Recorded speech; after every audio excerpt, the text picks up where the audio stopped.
सबसे बड़ी बात है कि पहली बार बिहार में जो परीक्षा हुई है सिपाही की, इसमें चोरी चकारी नहीं हुई है। तो मेरा डिमांड माननीय अध्यक्ष महोदय से और माननीय मुख्यमंत्री से है कि आप एनसीएल और ईडब्ल्यूएस अधिकारी का सरकार के साथ सामंजस्य स्थापित नहीं होना, अधिकारी अपना पीठ थपथपाने में पड़े हुए हैं। बच्चों की जिंदगी पर क्या गुजर रही है उसकी कोई चिंता उनको नहीं है। ये बच्चे हैं जो सरकार बनाते भी है, सरकार गिराते भी है। तो अगर किसी बच्चों के पेट पर लात मारेगा तो बच्चे निश्चित रूप से सहने वाले नहीं है। और मुझे तो अफसोस लगता है विपक्ष को। आप हैं निष्कर्ष बिहार के साथ और मैं हूं मनोज चतुर्वेदी। देखिए, बिहार पुलिस 21391 एनसीएल ईडब्ल्यूएस के खिलाफ शांतिपूर्ण आंदोलन ये जो है 2 दिन पहले शुरू हुआ, अभी तक चल रहा है। और हमारे साथ रहमान सर हैं, पुलिस की जो है वो तैयारी कराते हैं।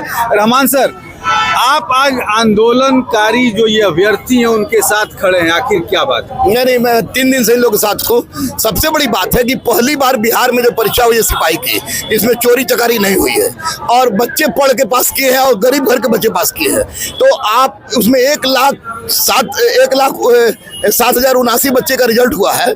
तो आप मांग रहे हैं 22-23 का एनसीएल और ईडब्ल्यूएस, जबकि उसमें स्पष्ट रूप से आपने कुछ नहीं लिखा था। तो दूसरी इन बच्चों के पास 22-23 का एनसीएल नहीं है, 80% बच्चों के पास नहीं है। तो मेरा डिमांड माननीय अध्यक्ष महोदय से और माननीय मुख्यमंत्री से है कि आप एनसीएल और ईडब्ल्यूएस, जो कि पहले आपने किया है 1275 दरोगा में किया है, एनसीएल और ईडब्ल्यूएस लेटेस्ट वाला लागू कर दीजिए ताकि इन तमाम बच्चों की समस्या के निराकरण हो जाए। सबसे बड़ी बात है, देखिए कि जो भी परीक्षाएं हो रही हैं, सारी परीक्षाएं चाहे वो बीपीएससी की हो, शिक्षकों की हो, पुलिस की हो, रहमान सर, कहीं ना कहीं विवादों में घिर जा रही है। आखिर इसका कारण क्या है? इसका कारण अधिकारी का सरकार के साथ सामंजस्य स्थापित नहीं होना, अधिकारी अपना पीठ थपथपाने में पड़े हुए हैं। बच्चों की जिंदगी पर क्या गुजर रही है उसकी कोई चिंता उनको नहीं है। इसलिए मैं माननीय मुख्यमंत्री से अनुरोध कर रहा हूं और सिपाही भर्ती बोर्ड के अध्यक्ष से अनुरोध कर रहा हूं कि एनसीएल ईडब्ल्यूएस बहुत बड़ा मुद्दा नहीं है, थोड़ी सी मुद्दा के लिए बच्चों की जिंदगी से खेलने से अच्छा है कि लेटेस्ट एनसीएल ईडब्ल्यूएस लागू किया जाए। क्या मानते हैं कि इसमें कहीं ना कहीं राजनीति इसलिए भी हो रही है ताकि सारे बच्चे 18 साल से ज्यादा के उम्र के हैं, सारे बच्चे जो हैं अब वोटर हो गए हैं, तो चुनाव जब नजदीक आएगा तब कहीं ना कहीं इनको दिया जाएगा, कहा जाएगा नहीं। सबसे बड़ी बात है कि 9 तारीख से फिजिकल का डेट आपने निकाल दिया है। 9 तारीख से फिजिकल का डेट निकाल दिया है। तो अगर पहले आप नहीं करते हैं तो निश्चित रूप से बच्चे हैं जो सरकार बनाते भी है, सरकार गिराते भी है। तो अगर किसी बच्चों के पेट पर लात मारेगा तो बच्चे निश्चित रूप से सहने वाले नहीं है। और मुझे तो अफसोस लगता है विपक्ष पर, मुझे अफसोस लगता है जो अनुषंगी सरकार के साथ उनको, कि उन लोगों के द्वारा बच्चों के लिए आवाज क्यों नहीं उठाई जा रही है। क्या मैं इसके जहां नवीन कुमार, अमित, जो भी सब है, ये पढ़ाने के कारण हम लोग दोषी है?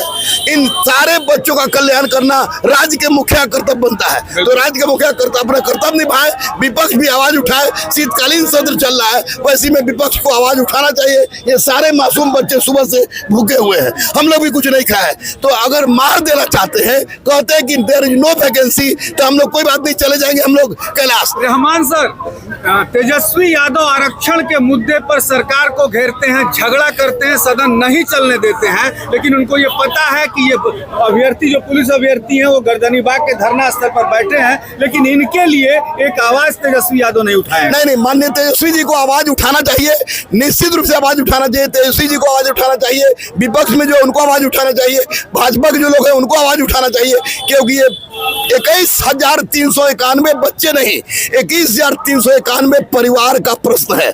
और जिसके पेट पर आप लात मारिएगा वो निश्चित रूप से बर्बाद होगा। तो ऐसी परिस्थिति में माननीय मुख्यमंत्री से अनुरोध है, माननीय अध्यक्ष से करबद्ध अनुरोध है कि आप एनसीएल और ईडब्ल्यूएस लेटेस्ट वाला जारी कर दिए ताकि बच्चे फील्ड में दौड़े। तो ये थे रहमान सर, लेकिन जो तेजस्वी यादव को इन बच्चों के लिए आवाज उठानी थी वो इन बच्चों की आवाज नहीं उठाकर आरक्षण के मुद्दे पर घेर रहे हैं, तमाम दूसरे मुद्दे पर सरकार को घेर रहे हैं। लेकिन जैसा कि रहमान सर ने कहा कि ये 21,391 बच्चों का एक परिवार है, जो कि चुनाव भी आ रहा है और चुनाव में यदि ये बच्चे चाह दिए तो कहीं ना कहीं नीतीश कुमार को तो उखड़ना ही पड़ेगा। मनोज चतुर्वेदी, पटना।